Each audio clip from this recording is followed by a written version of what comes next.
बिस्मिल्लाहिर्रहमानिर्रहीम। अस्सलामुअलैकुम। सोने से पहले कुछ खाने के सेहत पर असरात। कहा जाता है कि रात को सोने के वक्त से 2 घंटे पहले कुछ खाना नहीं चाहिए ताकि निज़ाम हाजमा या किसी और जिस्मानी निज़ाम पर मनफी असरात मुरत्तिब ना हो सकें। ऐसा भी ख्याल किया जाता है कि सोने से कबल कुछ खाने से जिस्मानी वजन में इजाफा होता है। ताहम इससे इनकार नहीं किया जा सकता कि रात को सोने से कुछ देर पहले कुछ खाने की ख्वाहिश अक्सर अफराद के अंदर पैदा होती है। तो क्या वाकई सोने से कबल कुछ खाना नुकसानदेह होता है या इसका कोई फायदा भी हो सकता है? ये आज की इस वीडियो का बहस का मौजू है। उम्मीद है कि वीडियो को आखिर तक ज़रूर देखेंगे और अपने उन दोस्तों के साथ शेयर ज़रूर करेंगे जिनकी सेहत आपको प्यारी है। नाजरीन, रात के खाने और सोने के वक्त के दरमियान कुछ खाना माहिरीन ग़िज़ाइयत के लिए एक गर्मा गर्म बहस का मौजू है। आम ख्याल तो ये है कि सोने से कबल कुछ खाना जिस्मानी वज़न में इजाफे का बायस बनता है, क्योंकि नींद के दौरान मेटाबॉलिज्म की रफ्तार सुस्त हो जाती है, जिसकी वजह से इजाफी कैलोरीज चर्बी की शक्ल इख्तियार कर सकती हैं। दूसरी जानिब कुछ तिबी माहिरीन के मुताबिक सोने से कबल कुछ खाना नुकसानदेह नहीं बल्कि नींद या जिस्मानी वजन में कमी के लिए फ़ायदेमंद होता है।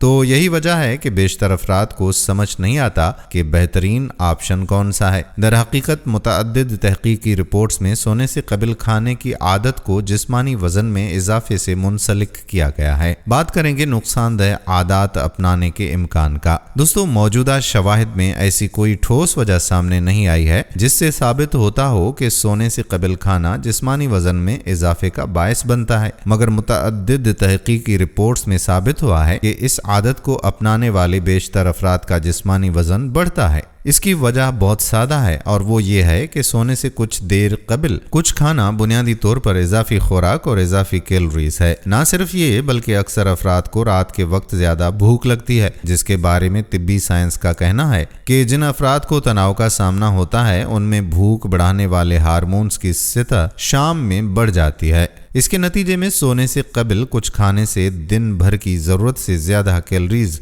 जुज़ो बदन बन जाती हैं। इसी तरह से जो लोग टीवी देखते हैं या लैपटॉप इस्तेमाल करते हुए कुछ खाना पसंद करते हैं उनमें जिस्मानी वज़न में इजाफा हैरान कुन नहीं है। एक और वजह यह है कि कुछ अफराद को सोने से कुछ देर पहले शदीद भूख लगती है, क्योंकि उन्होंने दिन भर में कुछ ज्यादा नहीं खाया होता। ये शदीद भूख नींद से कबल बहुत ज्यादा ग़िज़ा के इस्तेमाल की वजह बनती है और सुबह नाश्ता ठीक से किया नहीं जाता, जिसके बाद वही रात को शदीद भूख और ज्यादा खाना खाया जाता है। ये मामूल ज़रूरत से ज्यादा खाने और जिस्मानी वजन में इजाफे का बायस बनता है और इससे साबित होता है कि दिन भर में मुतवाज़िन ग़िज़ा का इस्तेमाल कितना अहम है। सीने में जलन के लिए नुकसानदेह आदत। नाज़रीन, मैदे में तेज़ाबियत के नतीजे में सीने में जलन की शिकायत का सामना होता है। ऐसा उस वक्त होता है जब मैदे में मौजूद तेज़ाब पलटकर हल्क तक आ जाता है। ऐसा होने पर सीने में जलन, नवाले निगलने में मुश्किलात, हल्क में गिल्टी,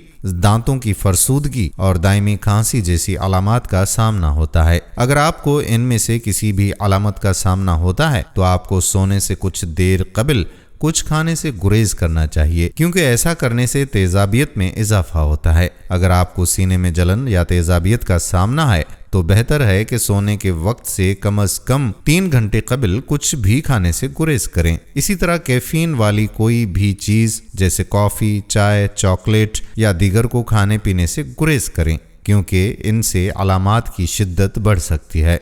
अब मुमकिना फ़वाइद के बारे में आपको बताते हैं। नाजरीन, वैसे तो कुछ अफराद के लिए सोने से कबल कुछ खाना अच्छा ख्याल नहीं, मगर इसके कुछ फ़वाइद भी हैं। कुछ शवाहिद से इंदिया मिलता है कि इस आदत से जिस्मानी वज़न में इजाफे की बजाय कमी आती है, मगर इसका इन्हिसार इस बात पर है कि आपका इंतखाब क्या है। एक तहकीक में दरियाफ्त किया गया है कि जो लोग रात के खाने के 90 मिनट के बाद दूध और सीरियल्स खाते हैं वो दिन भर में औसतन 397 कैलोरीज कम जुज़ो बदन बनाते हैं। इसके नतीजे में लोगों के वज़न में 1 किलो तक की कमी आती है। अब बात करते हैं बेहतर नींद की। तो सोने से कुछ देर पहले भारी खाना नींद की खराबी का सबब बन सकता है, लेकिन जिस्म को सोने के दौरान भी काम करने के लिए तवानाई की जरूरत होती है। लिहाजा ज्यादा आवर मज़र सेहत खाने के इंतखाब से आपकी सेहत पर बुरा असर पड़ता है। ग़िज़ाइयत से भरपूर ग़िज़ाओं के जरिए काफ़ी कैलोरीज का इस्तेमाल करना वाकई आपकी नींद के मयार और दौरानिये को नुकसान पहुंचा सकता है। کھانے اور سونے کے وقت کے درمیان ایک بڑا فرق ہونا بھی مناسب نہیں ہے، کیونکہ جسم کو توانائی کی ضرورت ہوتی ہے۔ کھانا ایسے ٹائم پر کھائیں جو سونے سے پہلے ہضم ہو جائے اور بھرپور نیند دے۔ صبح کے بلڈ شوگر کو کیسے مستحکم کر سکتے ہیں؟ ناظرین، صبح کے وقت ہمارا جگر اضافی کیلوریز یعنی بلڈ شوگر کو بنانا شروع کرتا ہے، جس سے دن کے آغاز پر ضرورت کے مطابق توانائی ملتی ہے۔ یہ عمل ذیابیطس سے محفوظ افراد میں تو بغیر کسی تبدیلی کے جاری رہتا ہے، مگر ذیابیطس کے کچھ مریضوں میں اتنی مقدار میں انسولین نہیں بنتی جو خون میں اضافی کیلوریز کو ریگولیٹ کر سکے۔ اسی وجہ سے ایسے افراد جب صبح اٹھتے ہیں تو بلڈ شوگر لیول بڑھ جاتا ہے، چاہے انہوں نے رات کو کچھ بھی نہ کھایا ہو۔ کچھ افراد کو رات کے وقت بلڈ شوگر کی سطح میں کمی کا سامنا ہوتا ہے، جس سے نیند بھی متاثر ہوتی ہے۔ اگر آپ کو ان دونوں میں سے کسی بھی مسئلے کا سامنا ہو تو بہتر ہے کہ معالج سے مشورہ کر لیں۔ کچھ تحقیقی رپورٹس میں یہ اندیا دیا گیا ہے کہ سونے سے قبل کچھ کھانا بلڈ شوگر میں اس طرح کی تبدیلیوں کی روک تھام کرتا ہے، کیونکہ اس سے رات بھر کے لیے اضافی توانائی ملتی ہے۔ مگر اس عادت کو اپنانے سے قبل معالج سے مشورہ ضرور کریں۔ سونے سے قبل کیا کھانا بہتر ہے، اب اس حوالے سے بھی آپ کو بتاتے ہیں۔ ناظرین، ویسے تو اس حوالے سے کسی مثالی چیز کا تعین نہیں ہو سکتا ہے، مگر کچھ چیزوں کو مد نظر رکھنا ضروری ہے، جیسے میٹھی یا جنک فوڈ جیسے آئس کریم ہے یا چپس ہیں۔ ان کو سونے سے قبل کھانا کوئی اچھا خیال نہیں، کیونکہ ان میں نقصان دہ چکنائی اور چینی کی مقدار کافی زیادہ ہوتی ہے، جس سے زیادہ کھانے کی خواہش پیدا ہوتی ہے اور دن بھر کے لیے درکار کیلوریز سے زیادہ کھا لیتے ہیں۔ اس کے برعکس بیریز، کچھ مقدار میں ڈارک چاکلیٹ، اگر کیفین سے سینے میں جلن نہیں ہوتی، یا گوریاں کھانا زیادہ بہتر ہوتا ہے۔ ہم امید کرتے ہیں کہ ہماری آج کی ویڈیو آپ کو پسند ضرور آئی ہوگی اور ہمارے چینل کو سبسکرائب ضرور کریں گے، تاکہ یہاں پر جتنی بھی معلوماتی ویڈیوز اپلوڈ ہوا کرتی ہیں ان کا نوٹیفیکیشن آپ کو بر وقت ملتا رہے۔ آنے والی ویڈیو تک اجازت دیجیے۔ اللہ حافظ۔